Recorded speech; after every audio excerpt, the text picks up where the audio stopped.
साथियों, ये है एलसीएम एचसीएफ का वीडियो नंबर 6 है। इससे पहले 5 वीडियो आ चुके हैं जिनके लिंक डिस्क्रिप्शन में पड़े हैं, आप देख सकते हैं। इसमें मैंने कुछ इस प्रकार के प्रश्नों को शामिल किया है जिनका कठिनता स्तर उनसे ज़्यादा ये प्रतियोगी परीक्षाओं में आए हुए हैं। ये एसएससी सीजीएल का क्वेश्चन है और ये भी क्वेश्चन एसएससी सीजीएल में आया हुआ है। चलिए देर ना करते हुए शुरू करते हैं।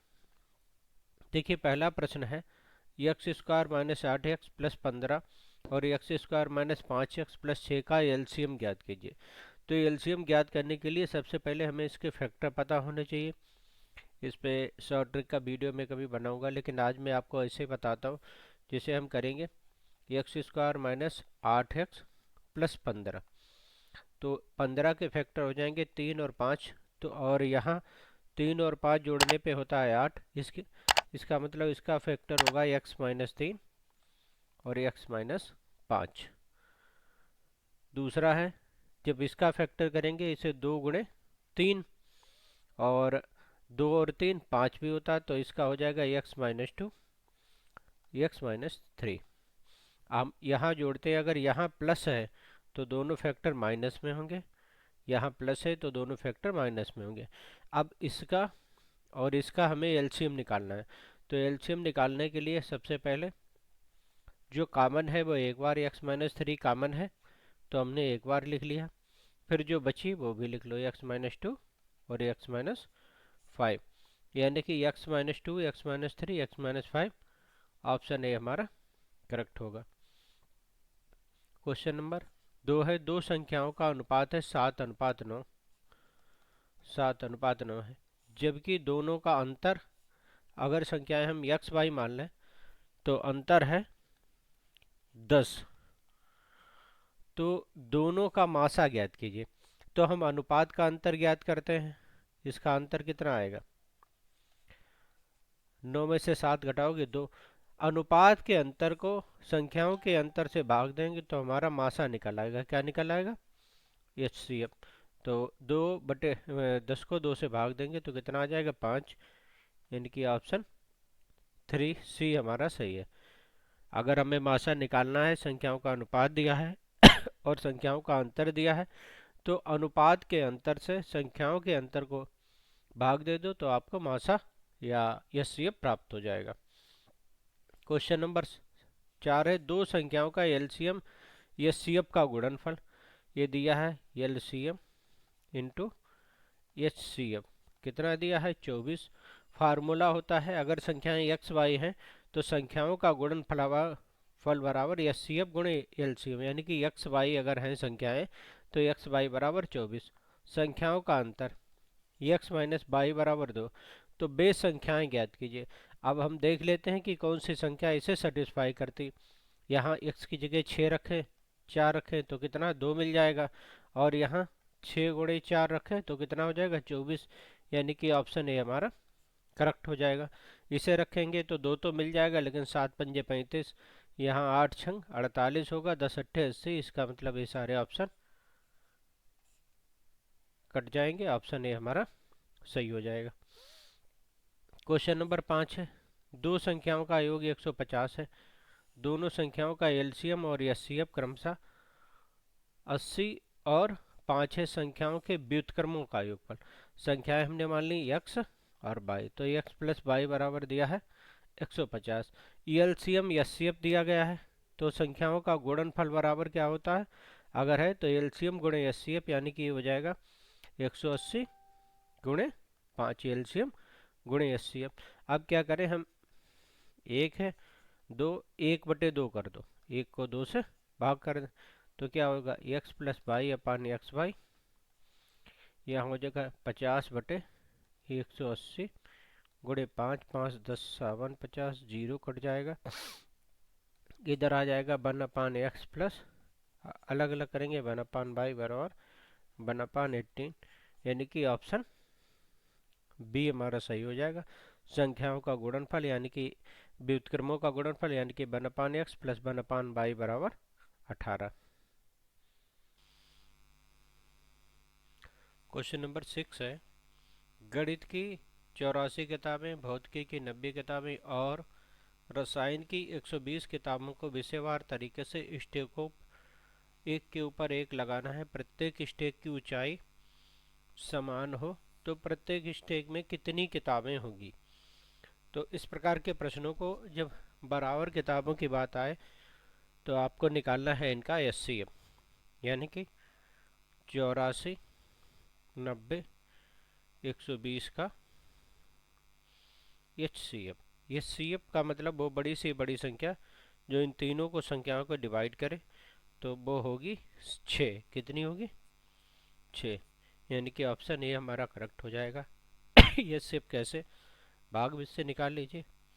84, 90, 84 एकन 84, कितना बचेगा? 6। यहाँ जाएगा 84, 6 एकन 6, 2 4, 6 चौ 24। यानी कि इनका एचसीएफ कितना आ गया? 6। और 6 120 को डिवाइड करता है, इसका मतलब एचसीएफ 6 आ जाएगा। हमारा आंसर ए सही है। क्वेश्चन नंबर 7 है, किसी कमरे के 15 मीटर लंबे 15.17 सेंटीमीटर लंबे 9 मीटर से 2 सेंटीमीटर चौड़े फर्श पर लगाई जा सकने वाली वर्गाकार टाइलों की संख्या, न्यूनतम संख्या कितनी है? तो लेंथ है इसकी 15 मीटर 17 सेंटीमीटर। 15 मीटर के 1517 सेंटीमीटर हो जाएंगे। ब्रेथ है 9 मीटर 2 सेंटीमीटर, 9 के 902, 902 सेंटीमीटर। इनका आप निकालेंगे अब एचसीएफ, तो एचसीएफ इनका आ जाएगा 4141। फिर टाइलों की संख्या बराबर फार्मूला होता है, टाइलों की संख्या बराबर होता है क्षेत्रफल बटे एचसीएफ का स्क्वायर। तो क्षेत्रफल हो जाएगा 1517 गुणे 902 बटे एचसीएफ है 41 गुणे 41। 41 से 1517 को काटेंगे तो आ जाएगा 37। 902 को काटेंगे तो आ जाएगा 22, और 37 और 22 की गुणा होगी 814। कितनी? 814। यानी कि टाइलों की संख्या हो जाएगी 814। इसका एचसीएफ भाग में से निकाल लीजिए। देखिए निकाल के बता देते हैं। सबसे पहले 902 को 1517 को डिवाइड करेंगे। 902 एकन 902, यहाँ बचेगा 5,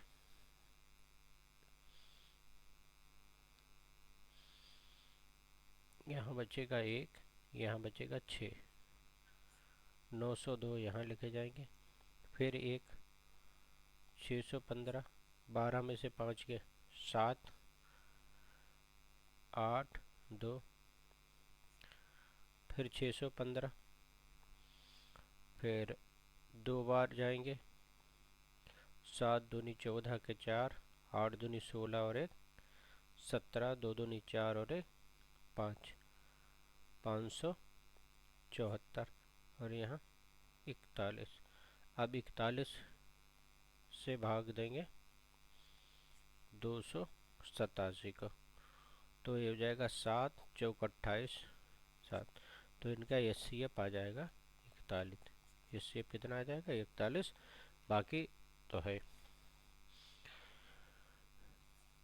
किसी कमरे की लंबाई चौड़ाई 13 मीटर और पॉइंट चौड़ाई 7.5 मीटर है, तो कमरे के फर्श पर समान आकार के वर्गाकार टाइल्स लगाने टाइल की अधिकतम लंबाई क्या होगी? तो टाइल की अधिकतम लंबाई होगी, अधिकतम आ गया सब, इनके एचसीएफ के बराबर।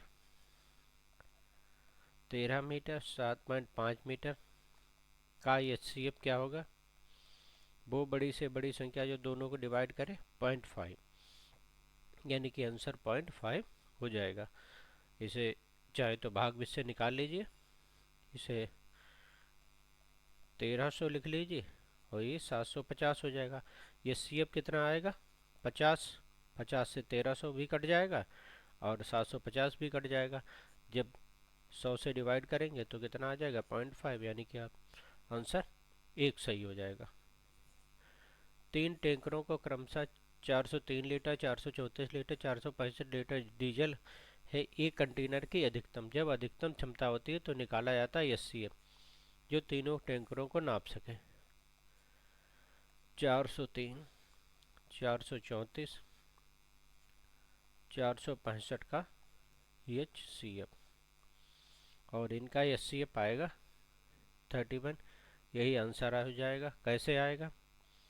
403, 434, 403 एकन 403, यहाँ बचा 31, यहाँ आ जाएगा 403, 31, 9 बचा 3, 31 3 93। तो इनका एचसीएफ कितना हो गया? ये एचसीएफ हो गया 31 और 31 देखो 465 को भी डिवाइड कर देंगे तो एचसीएफ 31 ही आ जाएगा, यानी कि आंसर हमारा ए सही। मान लीजिए एक सबसे छोटी संख्या है। छोटी संख्या मतलब एलसीएम है और 2000 में जोड़ने पर परिणामी संख्या से विभाजित हो जाती है। इससे विभाजित हो जाती है इसका मतलब इसका एलसीएम। तो एक्स के अंकों का योग ज्ञात किए। तो सबसे पहले हमें 12, 16, 18 और 21 का एलसीएम निकालना है। एलसीएम तो इनका एलसीएम आएगा 1008। इसकी विधि हमने बताई है पहले। दो की निकाल लेते हैं फिर आगे बढ़ते तो 1008 आएगा। अब संख्या है 2000, तो परिणामी संख्या कौन सी है? 2000। अब 2000 1008 को 2000 हमें बनाना है तो इसका गुणज लेना होगा, यानी कि मल्टीपल लेना होगा। तो क्या करेंगे? 1008 को हम 2 से गुणा कर लेंगे तो कितना आ जाएगा? 2016। अब 2016 को हम लिख सकते हैं 2000 प्लस 16। ये क्या हुई? 2000 प्लस एक्स। तो एक्स की जगह क्या है? 16। अब एक्स के अंकों का योग कितना होगा? 1 प्लस 6 बराबर 7। कितना होगा? 7। मान लीजिए एक्स सबसे छोटी संख्या है। एक्स हमने मान ली संख्या जिसे 2000 में जोड़ने पर 2000 में जोड़ने पर परिणामी संख्या, तो परिणामी संख्या के लिए इनका एलसीएम निकालेंगे क्योंकि इनसे पूर्ण विभाजित हो जाती है। उसका दोगुना कर दिया क्योंकि 2000 से वो कम था। जब 16 आ गया तो x की जगह में 16 मिल गया। उसके अंकों का योग कितना हो गया? 6 और 1 7। ये हो जाएगा 7, यानी कि ऑप्शन ए हमारा सही हो जाएगा। ठीक है, थैंक यू। लाइक कीजिए, शेयर कीजिए, सब्सक्राइब कीजिए। एचसीएफ का एक वीडियो और आएगा एलसीएम एचसीएफ का, फिर एलसीएम एचसीएफ के सारे क्वेश्चन समाप्त हो जाएंगे।